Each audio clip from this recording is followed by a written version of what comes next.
Pemirsa, hari ini Senin awal pekan 29 Juni 2026 merupakan hari pertama atau sidang perdana dari pra-peradilan yang dilakukan di Pengadilan Negeri Jakarta Selatan dan menghadirkan beberapa orang, salah satunya adalah pemohon yakni Roy Suryo. Dan kalau melihat dari agenda sidang hari ini bahwa pembacaan jadwal pemeriksa legal standing para pihak serta pembacaan permohonan dan sidang ini hanya dipimpin oleh satu hakim tunggal yakni I Ketut Darpawan, dan perlu digarisbawahi bahwa sidang pra-peradilan ini tidak menguji pokok perkara dugaan fitnah dan pencemaran nama baik kepada Presiden ke-7 Republik Indonesia Joko Widodo. Yang diuji adalah keabsahan tindakan penyidik, kemudian mulai dari penangkapan, penggeledahan, penyitaan hingga proses upaya paksa yang diduga disampaikan oleh pihak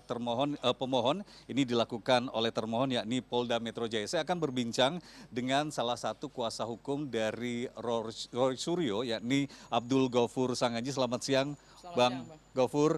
Izin sedikit berbincang-bincang dari hasil sidang perdana pra-peradilan hari ini di Pengadilan Negeri Jakarta Selatan. Apa sebenarnya poin inti dari pembacaan permohonan tadi, Bang? Ya, tadi adalah sidang perdana ya. Berdasarkan hukum acara yang berlaku bahwa sidang pertama itu kami diberikan kesempatan untuk membacakan permohonan, dan permohonan itu berkaitan dengan dua hal. Yang pertama adalah dalil-dalil permohonan atau disebut dengan posita, dan yang kemudian kedua adalah apa sih yang diinginkan atau apa sih yang dituntut yang disebut dengan petitum.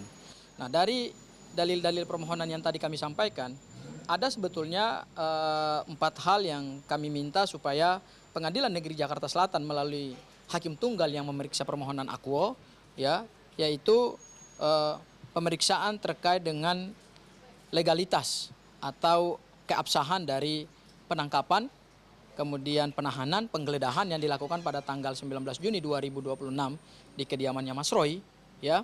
Kemudian yang terakhir itu juga kami tambahkan poin baru berhubungan dengan status pencekalannya Mas Roy supaya bisa dicabut oleh Pengadilan Negeri Jakarta Selatan. Hanya dari 3 posita tersebut kemudian juga di petitumnya itu hakim tunggal tidak menerima tambahan poin dari kami karena memang tadi permohonannya kami renvoy ya. Renvoy itu artinya ada perbaikan dari kami, tidak menerima poin terkait dengan pencekalan karena memang materi pencekalan itu baru kami kaji dan kami masukkan setelah permohonan awal itu sudah masuk, jadi dianggap tidak boleh karena itu menambahkan pokok perkara. Ya, Bang Ghaufur, yang menarik selama proses pra-peradilan tadi yang perdana ini, saya mencatat ada beberapa poin yang disampaikan kubu Anda, yakni menjelaskan pokok pra-peradilan hanya mencakup 3 hal, penggeledahan, kemudian penangkapan, dan penahanan. Kalau boleh digarisbawahi, apakah kubu Anda ini menyebut proses penahanan, kemudian penggeledahan dan penangkapan kemarin dilakukan oleh pihak Polda Metro Jaya ini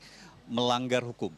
Ya, memang dasar daripada permohonan pra-peradilan adalah kami menyampaikan keberatan terhadap upaya paksa.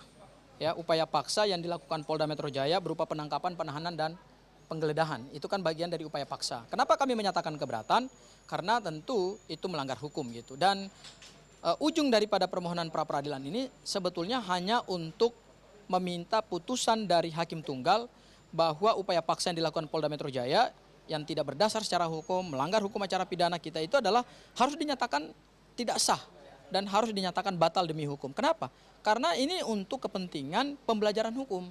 Jadi meskipun Mas Roy itu saat ini berkas perkaranya telah dilimpahkan kepada jaksa penuntut umum pada Kejaksaan Negeri Jakarta Selatan, tetapi kami masih melihat bahwa upaya-upaya pelanggaran hukum, upaya-upaya pelanggaran terhadap hak asasi seorang tersangka itu kan harus diluruskan gitu loh. Ya, tidak boleh kita biarkan di dalam rezim hukum pidana kita yang modern, rezim hukum pidana kita yang sudah berbasis pada nilai-nilai Pancasila, Undang-Undang Dasar 45, kita telah meninggalkan hukum kolonial warisan Belanda, ya, yang intinya tangkap proses berlaku. Enggak bisa seperti di dalam hukum pidana modern Indonesia sekarang adalah penangkapan itu menjadi alternatif terakhir. Ketika seseorang tersangka itu tidak kooperatif, mempersulit proses hukum, kemudian juga punya kecenderungan atau dikhawatirkan melarikan diri, menghilangkan barang bukti, Mas Roy kan tidak seperti itu. Kami selalu patuh.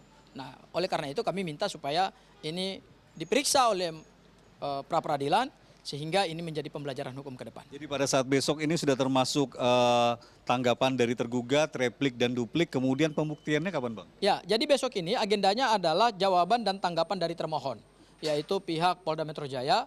Ya, kemudian setelah itu kami minta untuk sidang diskor beberapa jam misalnya, karena tadi agendanya sudah dibacakan oleh hakim tunggal bahwa besok semua proses jawaban tanggapan, kemudian juga replik dari kami, kemudian nanti duplik juga dari termohon itu besok harus semua diselesaikan dan akan diberikan kesempatan untuk di skor sidang sembari kami menyusun replik dan mungkin juga kalau mau disampaikan duplik ya hakim juga akan memberikan kesempatan juga kepada termohon untuk menyusun duplik. Jadi besok itu adalah jawab menjawab, kemudian replik duplik dan kemudian hari Rabu itu kita akan masuk kepada pembuktian. Yaitu apa? Yaitu pemeriksaan saksi-saksi dan ahli. Dan kami juga akan minta supaya disediakan fasilitas berupa layar infocus karena ada beberapa video yang ingin kami konfirmasi kepada saksi langsung sehingga saya kira nanti media juga bisa melihat bagaimana proses penangkapan yang kemudian kami keberatan terhadap proses penangkapan tersebut. Baik. Bang Abdul Ghafur, terima kasih waktu Anda sudah menjelaskan sedikit singkat dan pemirsa. Baik. Dan pemirsa juga informasi yang saya dapatkan dari kuasa hukum pihak Roy Suryo mengatakan bahwa dalam proses pembuktian yang direncanakan hari Rabu nanti akan membawa beberapa file CCTV dari proses penangkapan Roy Suryo yang terjadi pada 19 Juni 2026 lalu. Dan kubu dari Roy Suryo juga tadi menyampaikan atau menggarisbawahi karena memang sesuai aturan sidang pra peradilan ini akan berjalan cepat dan diprediksi akan sudah masuk dalam pembacaan putusan oleh Majelis Hakim pada hari Selasa 7 Juli 2026. Teddy Zuhari, Muhammad Wahyudi, Jakarta.